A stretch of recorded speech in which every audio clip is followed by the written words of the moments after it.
Manikanta golden bat తీసుకుని చాలా మంచి పని చేశాడు. చాలా గుడ్ డెసిషన్ తీసుకున్నాడు. అండ్ అలానే స్వాప్ చేయాలి ఒకరిని అన్నప్పుడు నాకు కొంచెం డిక్ అందనమాట. ఏం చేస్తాడు, నబీల్ ఏమైనా స్వాప్ చేస్తాడా, తెలివి తక్కువ ఆలోచిస్తాడా అట్లా అని చెప్పేసి అనిపించింది. నేను మనసులో అనుకుంటున్నా ఆదిత్య ఓం గారిని స్వాప్ చేయాలి, ఆదిత్య ఓం గారిని స్వాప్ చేయాలని చెప్పేసి. ఎందుకంటే ఇప్పుడు మనీ వెళ్తున్న క్లాన్ కాబట్టి ఆ క్లాన్ ఎప్పుడు స్ట్రాంగ్ ఉండాలి కాబట్టి నబీల్ బాగా ఆడతాడు. నబీలే చాలా బాగా ఆడాడు ఆ క్లాన్ లో. అండ్ సీత గట్టి పోటీ ఇస్తుంది.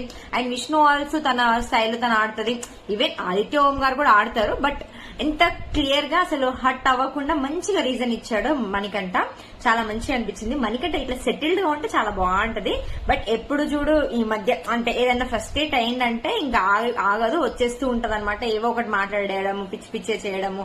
ఒకసారి విగ్గి వీకేశాడు, మొన్నేమో మైక్ నిన్ననే కదా మైక్ తీసి పడేశాడు. ఆ టైంలో ట్రిప్ అయిపోతూ ఉంటాడు. కాకపోతే ఈరోజు చాలా సెటిల్డ్